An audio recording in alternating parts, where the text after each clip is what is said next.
On veut toujours faire payer les riches. Hanouna, Non, mais c'est... ça fait partie de mes défauts. Alors, emblématique. c'est une captation des Gilets C'est un jaunes. sujet Xavier intéressant. Couture, vous avez 20 secondes pour clôturer ce On sujet. prend sur le rugby. Les Gilets On prend jaunes sur le sujet n'étaient pas ceux qui votaient. C'était une espèce de corps électoral chopé sur Twitter qui n'avait rien à voir avec l'opinion fondamentale des Gilets jaunes. Voilà. Merci Non, mais d'où le fait de beaucoup. On revenir change à de des sujet, consultations qui sont des chère Agnès consultations Verdier. de l'ensemble de la Non, mais population. Ce qui est formidable, c'est Non, mais quand- que on est comme en Italie, chacun trouve chez les Gilets jaunes ce qu'il a envie d'y trouver. Mais non, mais Chacun- on a des systèmes de votation C'est en la Suisse force. qui marchent très bien. Merci Mais il y a quand même plein de sujets qui ont été évoqués. Et nous changeons notamment de le statut public. sujet. Si vous voulez C'est l'augmentation une du catastrophe, je ne tiens absolument pas à mon plateau. Chacun n'en fait qu'à sa tête. Mais tant pis, je persévère. C'est la preuve que ce sujet continue à vous passionner. J'espère qu'il en sera autant du permis de conduire. Il y a donc des opérations escargots organisées par les sociétés d'auto-école qui n'ont pas trop envie qu'on réforme leur business. Or, il y en a un justement qui veut réformer ce business, c'est le président de la République, Emmanuel Macron. Il l'a redit aux jeunes avec lesquels il était en discussion la semaine dernière à Étang-sur-Arroux, c'est en Saône-et-Loire. On a commencé, on va renforcer une vraie politique pour baisser le coût du permis. On a rouvert et accéléré le code pour qu'il soit obtenu avant les 18 ans et en milieu scolaire. 2, c'est déjà le cas en service civique. Dans le service national universel, on aura l'intégralité du permis qui sera intégrée. 3, pour ceux qui sont en apprentissage, le permis est financé et il y a le chèque de 500 € qui est fourni. Et 4, ce qu'on veut faire, c'est baisser le coût d'acquisition du permis pour les jeunes pour qu'on puisse beaucoup plus facilement avoir accès à celui-ci. Alors pour compléter le propos présidentiel, jusqu'à présent, ça coûte à peu près 1 800 € passer son permis, donc c'est très cher. L'idée, c'est de faire baisser ça avec un nouveau système, un peu une forme d'ubérisation du permis de conduire, avec d'une part des plateformes en ligne, donc pas forcément des auto-écoles de proximité, plateformes en ligne qui font travailler des moniteurs indépendants, qui sont des auto-entrepreneurs. Et ça déplaît beaucoup aux sociétés classiques. Écoutez le patron de l'Union nationale intersyndicale des enseignants de la conduite. Lui, il n'aime pas les auto-entrepreneurs. Moi, je demande l'égalité. L'auto-entrepreneur, c'est C'est l'Uber, c'est le taxi Uber. L'auto-entrepreneur, c'est celui qui va aider, qui va apprendre la conduite à l'élève. C'est le Uber. Mais Donc, il est aujourd'hui, auto-entrepreneur au lieu d'être salarié chez vous. Voilà, mais sur nous, 70%, il y a peut-être un peu de retraite, il y a peut-être un peu de maladie, il y a peut-être un peu de prestations sociales. Si c'est ce modèle, encore une fois, moi, j'ai pas d'état d'âme. Si c'est ce modèle-là que le gouvernement veut, même un étage au-dessus, je crois, au palais, ben, il faut le dire et il faut nous le dire. Alors on vous pose la question sur Twitter, selon vous, la réforme du permis de conduire est-elle possible? Eh bien heureusement vous êtes encourageants et positifs, chers internautes, puisque vous êtes 2 tiers à considérer que oui, malgré le fait qu'on n'en est pas à la première tentative, mais que jusqu'à présent, la capacité de nuisance, je vais encore me faire des amis, des sociétés d'auto-école classiques, notamment en bloquant les routes, fait que les réformes ne sont pas allées très loin. Mathieu Soukers, c'est très français cette histoire. On essaie de changer les trucs et aussitôt tout le monde râle. Oui, on a quelques professions réglementées qui l'ont été pendant trop longtemps et qui du coup ont sans doute eu un tout petit peu de mal à évoluer. Et au moment où effectivement elles se trouvent face au mur, c'est un tout petit peu compliqué. Donc j'ai assez peu de doutes sur le fait que quand même on arrive à faire évoluer un tout petit peu le système, dont tout le monde convient qu'il est insatisfaisant. On a tous été au moins indirectement confrontés au business des auto-écoles. Ça coûte très cher. Vous avez passé votre permis, vous ? C'est très compliqué. Je ne répondrai pas à cette question indiscrète. Mais moi, je l'ai passé 3 fois. Alors, moi, je le dis. Moi, je l'ai passé 3 fois. Je l'ai raté 13 fois. Et donc, j'ai déjà payé 13 fois 1 800 €. Non, pas du tout. Non, pas du tout. Mais 14 samedis consécutifs, c'est trop. La confrérie des auto-écoles devrait surtout s'inquiéter en fait de la voiture sans conducteur. En fait, il me semble que pour eux, en fait, la vraie fin du business, c'est plutôt ça que un peu de déréglementation qui permettra et d'accélérer les processus, probablement d'améliorer un peu le service, parce qu'il y a beaucoup de choses négatives à dire sur Uber, mais la profession des taxis, qui avait eu beaucoup de mal elle-même à évoluer pendant 20 ou 30 ans, et qui faisait qu'on était tous à Paris très insatisfaits du service des taxis, a été obligé d'augmenter son niveau de qualité face à la concurrence de Uber. Donc je ne fais pas l'apologie d'Uber, mais parfois un tout petit peu de déréglementation et un tout petit peu de concurrence, on est d'accord pour dire que ça a ses vertus. Je suis content parce que là, je sens que je vous ai réconcilié avec Agnès Verdier-Molinier, pour qui cette ode au libéralisme et à la déréglementation conversation devrait être... Agnès, pardon. Oui, sur ce sujet, on ne peut pas être contre une réforme. C'est clair que c'est trop cher. Quand vous dites 1 800 € encore, je pense que c'est gentil. Je connais beaucoup de gens autour de moi. Il paraît que c'est une moyenne, c'est ce que disent. Beaucoup de gens autour de moi sont allés jusqu'à 2005 ou 3 000 € parce que à chaque fois, vous êtes obligé de reprendre des leçons. C'est aussi cher dans les autres pays. Regardez, c'est même un peu plus cher ailleurs. C'est l'auto-école qui décide de vous présenter, décide que vous êtes prêt ou pas prêt, ou prête ou pas prête à présenter. Et si il décide que vous n'êtes pas prête ou pas prêt, il faut passer 5 heures de plus d'apprentissage en heures de conduite. Et si vous décidez de vous présenter un peu en candidat libre, directement, sans passer par l'auto-école, ça prend beaucoup plus de temps. Il faut attendre des mois et des mois avant de passer. Alors là, on a un corps d'inspection, des inspecteurs du permis de conduire qui ont aussi leur statut, leur temps de travail qui est assez... un peu trop faible par rapport à ce qu'on pourrait espérer, avec 35 jours de congé plus RTT par an. Donc c'est vrai que là aussi, il y a un engorgement pour passer le permis, mais qui est aussi lié au fait que là, on a quelque chose qui pose question. Alors, passer pendant le service civique, c'est pas une mauvaise idée. Passer le code à l'école, c'est pas une mauvaise idée. Le passer en apprentissage, là, voilà, on peut pas être contre toutes ces propositions. Pourquoi ? Parce qu'on voit bien qu'on est dans un goulot d'étranglement qui fait que là, une clientèle captive d'un côté et de l'autre côté, des inspecteurs qui font passer au compte-gouttes les jeunes à l'examen, les jeunes ou les moins jeunes. Le sujet vous intéresse de toute évidence sur Internet, puisque sur le Figaro.fr et sur Twitter, vous réagissez. Babino nous dit « Macron a raison pour le coup. Le permis coûte une fortune en France. En Floride, c'est quelques centaines de dollars. » Il y a une autre comparaison avec les États-Unis. Le commentaire nous dit « Aux USA, tout le monde est auto-école et il n'y a pas plus de morts sur les routes. » Je ne sais pas comment ça fonctionne là-bas, donc je ne peux pas commenter pour ça. Et là, on nous dit sur les 2 000 € donc de coût moyen, combien y en a-t-il qui reviennent en charge collectés par l'État à tous les niveaux. Votre point de vue sur ce sujet, Xavier Couture? Vous avez votre permis, vous? Oui. J'ai même lutté pour le conserver en faisant des opérations récupération de points que je recommande pour la meilleure connaissance de la sociologie. Mais ce qui me paraît clair dans cette affaire, c'est qu'on est un peu comme dans les Gilets jaunes. C'est-à-dire qu'on a un président formidable qui s'est fait élire, on l'a dit tout à l'heure, dans une forme d'horizontalité, d'utilisation des réseaux, d'utilisation de désintermédiation des fameux corps intermédiaires, des syndicats, des partis, voire de la presse, et puis qui gouverne de manière extrêmement verticale. Bon, effectivement, la première réforme fiscale malvenue, on met 300 000 personnes dans les rues, même s'ils ne sont plus que 50 000. Cette espèce de télescopage d'une vision horizontale de la gouvernance et d'une pratique verticale se retrouve dans cette histoire d'auto-école. Franchement, sortir ça maintenant, alors qu'il y a déjà suffisamment de monde sur les ronds-points, si on rajoute des auto-écoles sur les ronds-points, ça va faire beaucoup de monde. Je pense que ça mériterait, et je suis tout à fait favorable à la réforme, je pense que cette réforme elle est nécessaire, et que le mot ubérisation, il englobe une réalité qui est que il y a un monde numérique de plateformes qui envahit l'ensemble de l'économie, et c'est tant mieux. Et il faut que l'économie française s'y adapte, et les professions réglementées sont évidemment les premières touchées, puisqu'elles ont à réagir à cette nouvelle pratique des plateformes. Néanmoins, je pense qu'un minimum de préparation s'impose, ou s'imposerait, ou s'imposait, et je ne suis pas certain qu'elle ait été pratiquée, cette préparation. Du coup, on a une réaction épidermique.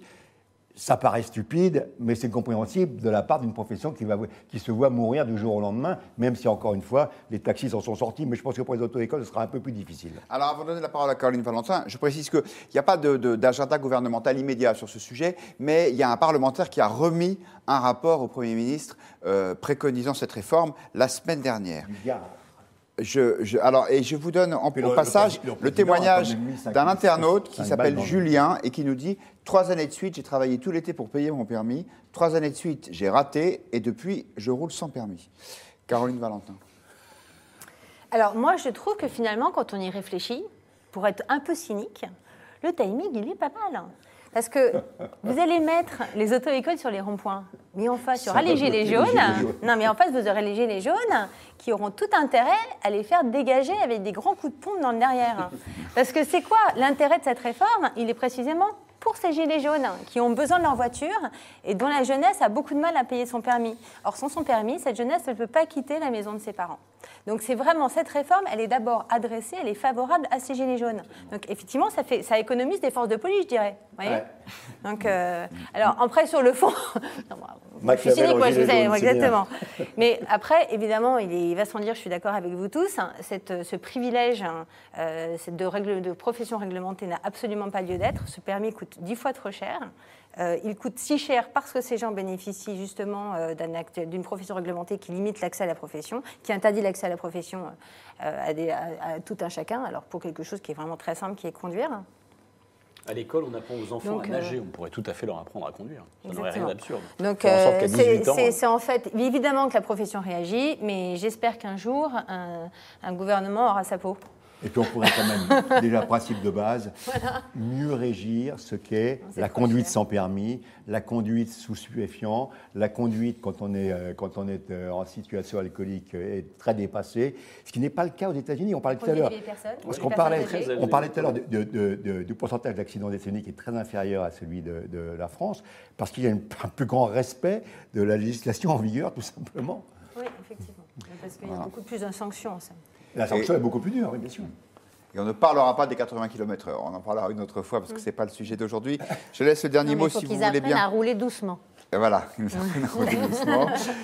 Deux derniers commentaires. Elan, donc, qui abonde dans le sens d'Agnès Verdier-Molinier en disant « c'est l'auto-école qui décide que vous êtes prêts ». Quand vous avez dépensé 2 000 € chez elle. Et Chris nous dit « et si les écoles ne payaient plus les impôts ?» pour baisser les prix des citoyens. Ben oui, sauf que, cher Chris, quand on ne paie pas ses impôts en France, en général, ça se passe mal, parce que s'il y a une administration qui marche bien, c'est bien celle qui est chargée de les recouvrer. Nous passons à un sujet plus macroéconomique avec la croissance. En 2017, la croissance française était de 2,3%. C'était plutôt un bon chiffre et tout le monde avait retrouvé le moral. On a eu les chiffres de l'année dernière, 2018, et là c'est moins brillant, 1,5%. C'est un net ralentissement. Et les prévisions qui sont celles de la Commission pour 2019 ne sont pas très bonnes, puisqu'on est à 1,3%. Alors on s'est posé une question toute simple. Qu'est-ce qui s'est passé? Est-ce que c'est un ralentissement général ou est-ce que c'est la France qui ne fait pas le boulot? Et quand je dis la France, c'est en particulier Emmanuel Macron et son gouvernement, pour que la croissance revienne. Je vous propose d'écouter pour commencer le point de vue d'Éric Woerth, député Les Républicains, c'est le président de la Commission des finances. Et alors lui, il est comme la France, il accuse un gros coup de fatigue. La France, elle est épuisée. Elle est épuisée politiquement et elle est épuisée budgétairement, alors qu'elle n'a pas commencé à faire le moindre effort de réforme. Donc c'est un sujet considérable. On a besoin de se réformer si on veut continuer à distribuer du pouvoir d'achat, si on veut donner de l'avenir à nos jeunes, si on veut incarner quelque chose encore en Europe et dans le monde. Ça, c'est maintenant qu'il faut le faire. Et la France, elle est épuisée avant même d'avoir fait les efforts nécessaires. Agnès Verdier-Molinier, quelle est la part, à votre avis, de la responsabilité française dans ce ralentissement dont il faut dire qu'il est assez général en Europe en tout cas. Il est général. En zone euro, la prévision maintenant, c'est 1,3 pour l'année prochaine. La France va être dans la moyenne zone euro. Donc ce n'est pas la faute de Macron?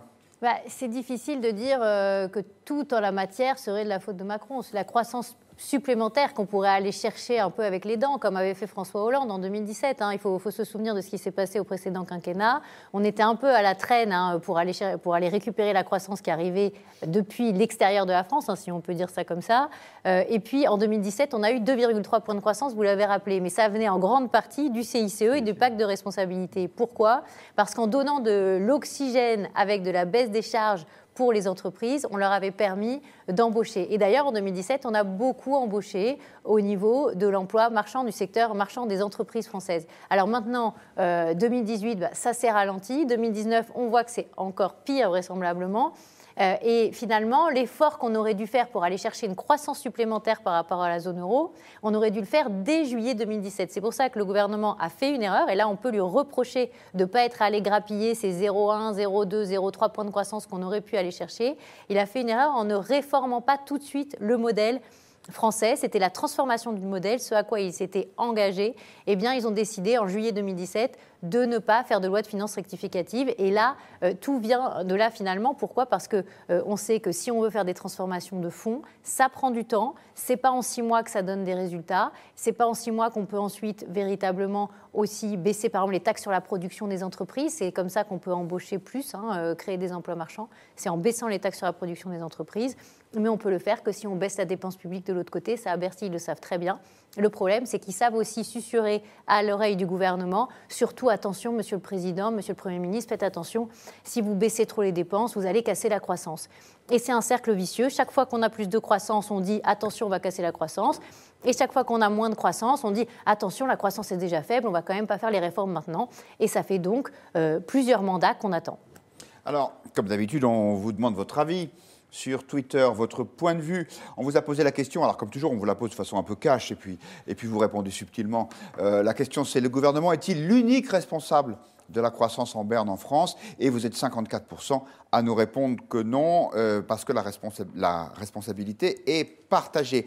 Mathieu Souker, c'est intéressant ce que disait Agnès Verdier-Moulinier, comme toujours, mais elle disait, finalement, la croissance, c'est aussi grâce à Hollande. On peut presque dire que c'était mieux sous Hollande. Je dis qu'il a pris des mesures qui ont permis d'aller chercher des points de croissance supplémentaires.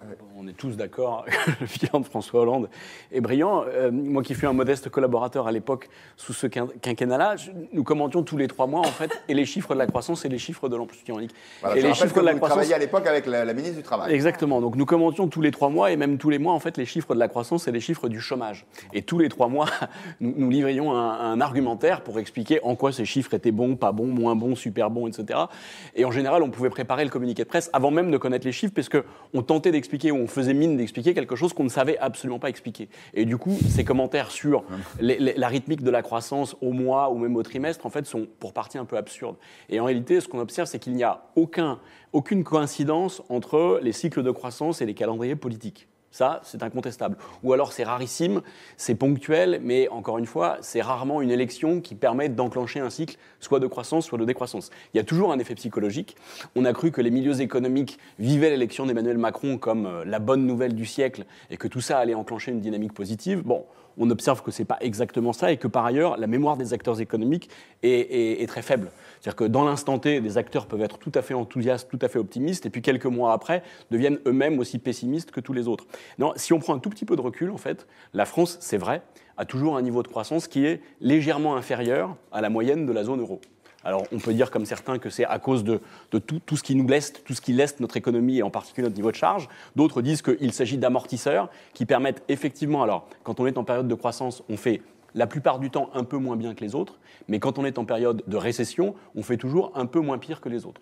Quand il y a de la récession, ce fut le cas en 2009 par exemple, tous les pays européens ont dévissé de façon brutale, la France a beaucoup moins dévissé que les autres. Et ça, ce n'est pas quelque chose de récent. Dans les années 30, suite à la crise de 29, la France, en fait, a continué à bien se porter pendant quelques années, mais elle a eu beaucoup de mal ensuite à redémarrer aussi vite que les autres. Et ça, c'est une relative constance. Donc, voilà, pour prendre un peu de recul. Et un tout petit peu de recul, 1,5% de croissance, on commente le truc comme si c'était la mauvaise nouvelle du siècle. En moyenne, au 19e siècle, la croissance a été d'1% dans tous les pays développés. Au 20e siècle, elle a été de 2% en moyenne. Et en fait, l'économie française, comme la plupart des grandes économies européennes au cours des dernières décennies, est toujours quelque part entre 1 et 2%.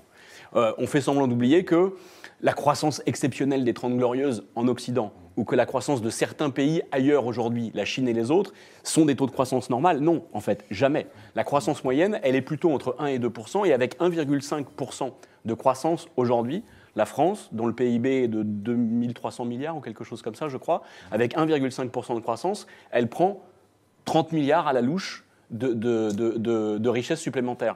C'est assez rigolo. Sous Jospin, à l'époque, sous Jospin, on se gargarisait des niveaux de croissance qui étaient les nôtres. À l'époque de Jospin, le PIB était de 1300 milliards. Ouais. Et donc, à l'époque de Jospin, il fallait faire 3% de croissance pour obtenir le même surcroît de richesse qu'aujourd'hui. Caroline Valentin, vous êtes d'accord avec cette analyse en disant finalement, c'est la norme, il faut s'y habituer, c'est 1,5 ? Je ne suis pas du tout d'accord avec cette analyse, mais moi, je ne suis pas forcément une sachante, mais j'ai des questions.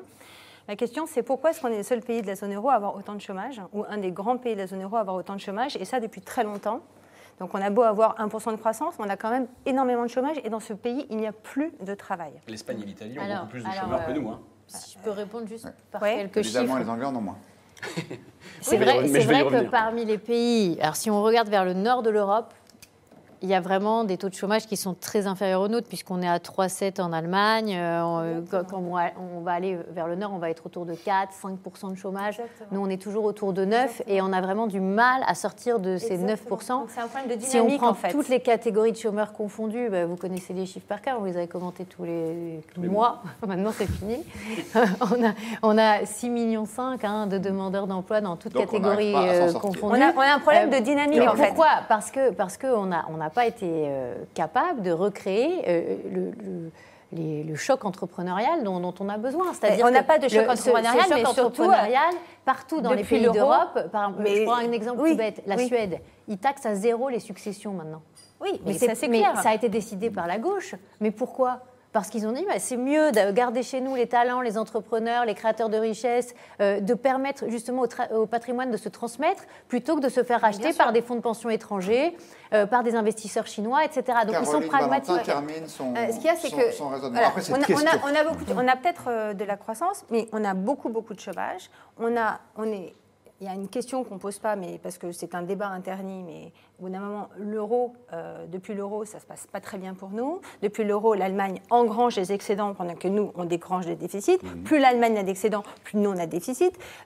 Plus on continue d'augmenter nos salaires, parce que c'est comme ça qu'on fait, mais on ne peut plus ajuster par l'inflation. Donc nos entreprises n'ont plus de marge, donc elles ne peuvent plus embaucher. Et ces questions-là, en fait...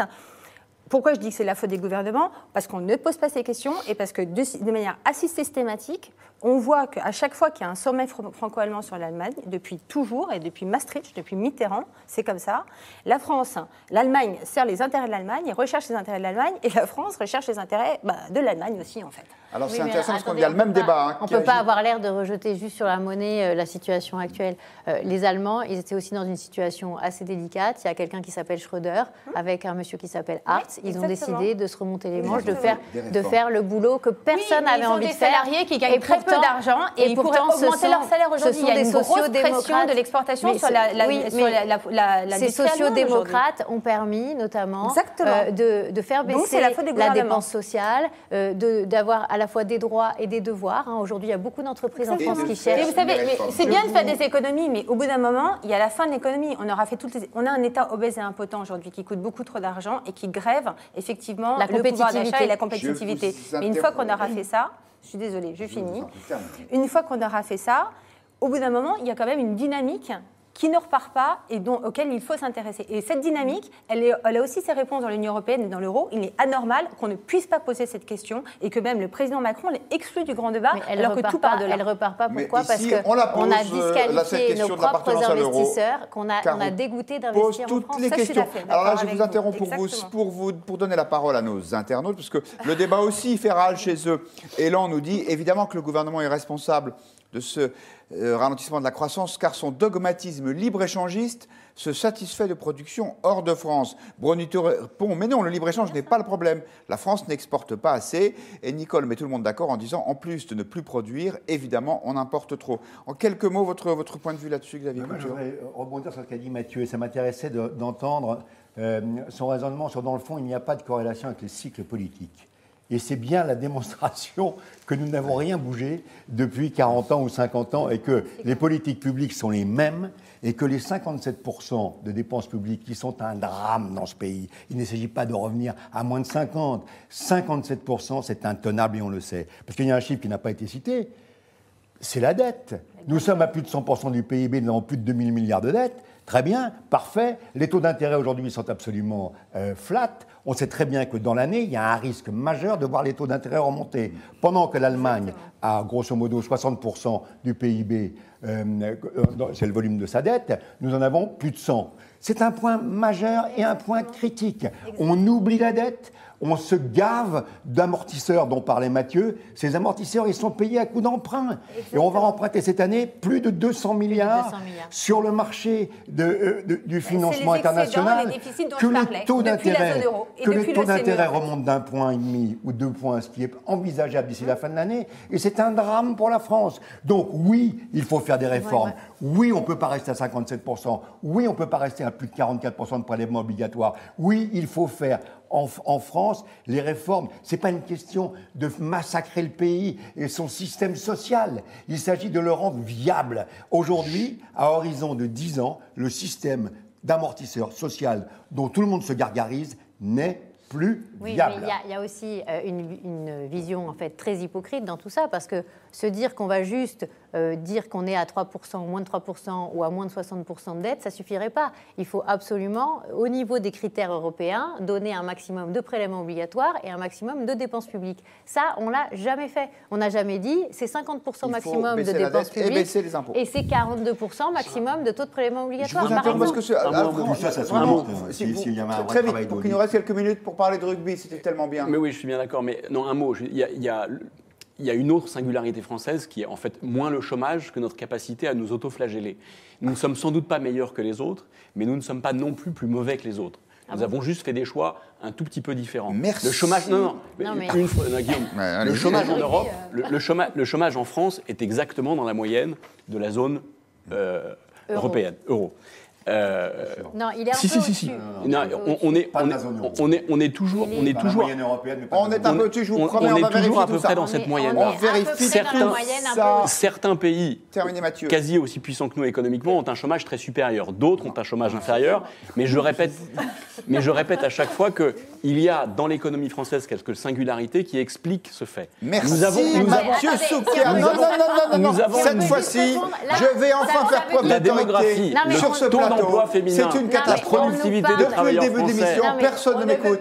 Et cette fois-ci, je vais continuer à parler jusqu'à ce que tout le monde se taise. On ne peut pas dire n'importe quoi sur le Je chômage. promets qu'on a passé plein de temps là-dessus.